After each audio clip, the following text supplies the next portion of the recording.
First of all good morning and Navratra की ढेर सारी शुभकामनाएं। और आज हम बात करेंगे व्रत के बारे में कि लोग व्रत के बारे में बहुत करते हैं। देखो, व्रत इज़ वेरी गुड, इसको इंग्लिश में फास्टिंग बोलते हैं, फास्ट बोलते हैं। ये बहुत अच्छा होता है हमारे हेल्थ के लिए, माइंडसेट के लिए, सोल के लिए, हर चीज़ के लिए, ठीक है। बट अभी हमें फूड के सिवाय, जैसे नवरात्र में क्या करते हैं लोग, खाना सिर्फ नहीं खाते हैं, है ना, ऐसे रहते हैं, व्रत रहते हैं और जो भी करते हैं। बट और चीज़ों का व्रत रहना चाहिए उनको, ना केवल नवरात्रि में बल्कि क्या है पूरे लाइफ टाइम। अगर इन सब चीज़ों का व्रत रखते हैं, खाना खाते रहे चलेगा, बट अगर इन सब चीज़ों का व्रत रख लिया तो ऑटोमेटिक उनकी माइंड, बॉडी, सोल सबका सब प्योर बन जाएगा, ठीक है। तो क्या क्या पढ़ा जल्दी से रिपीट करते हैं। पहला मेरा फास्टिंग ऑफ बैड और नेगेटिव थिंकिंग। हमें व्रत रखना है अपने नेगेटिव थिंकिंग का, बैड थिंकिंग का। ना तो नेगेटिव सोच रखने हैं, ना ही बैड थिंकिंग रखनी किसी के भी प्रति या खुद के भी प्रति। अगला है फास्टिंग ऑफ एंगर, गुस्सा नहीं करना है। जैसे गुस्से में हम क्या करते हैं, दूसरों को जलाने से पहले खुद जलते हैं। जैसे माचिस की तिली होती है, वो किसी और को जलाने से पहले खुद को जलाती है, वैसे एंगर में हम किसी दूसरे का नुकसान करने से पहले खुद का नुकसान करते हैं, ठीक है। तो एंगर नहीं करना है, इसका व्रत रखें हैं। अगर ऐसा किया तो व्रत टूट जाएगी।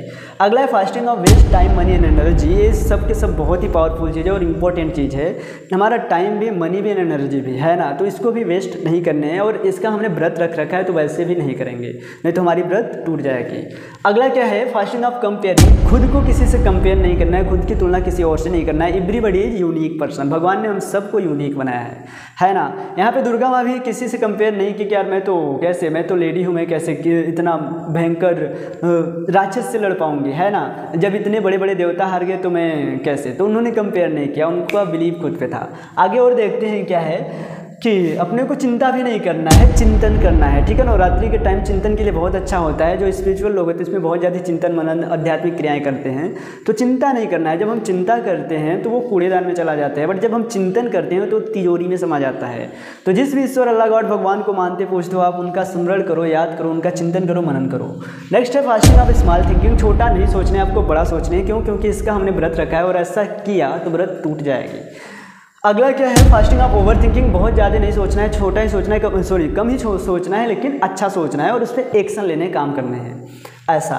अगला है फास्टिंग ऑफ सेल्फ डाउट। कभी खुद पे डाउट मत करना। जमाना करेगी, दुनिया करेगा, बट खुद पे नहीं करना। जैसे दुर्गा माँ भी अपने पे नहीं की थी डाउट, और वहाँ पे क्या हुआ, वो भस्मासुर जैसे राक्षस को मार डालती हैं। उसका बहुत सारे सेना पावरफुल रहते, तो भी क्यों हुआ ऐसा? क्योंकि उन्होंने डाउट नहीं किया, बिलीव किया कि ह्यूमन में भी वो पावर है, गर्ल्स में भी वो पावर है कि वो बीट कर सकती हैं बड़े से बड़े तूफानों को भी। आगे देखते हैं क्या है, आगे लिखा है फास्टिंग ऑफ फियर। ये भी दुर्गा माँ में कूट के भरा था। उनके पास फियर ही नहीं था। उन्होंने व्रत रखा था कि अपने को डरना नहीं है, अपने को करके जीना है ना। और उनके अंदर करेज थी, फियर नहीं था। तो आप भी कुछ करने जाओगे, डर लगेगा, बट वहाँ पर आपको करेज लेकर आनी पड़ेगी। इसका नहीं करना पड़ेगा। क्यों? क्योंकि फास्टिंग किया है हमने, व्रत रखा है इसका। अगला है फास्टिंग ऑफ जेलियस। किसी से जलन की भावना नहीं रखनी, नहीं, ग्रोथ रुक जाएगी, और किया ऐसा तो व्रत भी टूट जाएगी। अगला है फास्टिंग ऑफ फेथ। किसी से घृणा भी नहीं करने हैं, नहीं तो व्रत टूटने वाली है। अगला है फास्टिंग ऑफ बैड बैटिंग। किसी की चुगली बुराई भी नहीं करने हैं, ठीक है। अब उसके बाद क्या लिखा है, मेकिंग एक्सक्यूज। बहाने नहीं बनाने हैं, हमें काम पे फोकस करने हैं। अब उसके बाद है फास्टिंग ऑफ टॉक्सिक पीपल। जितना हो सके बैड लोगों से दूर रहना है और अच्छे लोगों की संगत में आना है। आज के लिए इतना ही बब्बा दोस्तों, साइनिंग ऑफ द डे। ताली दो।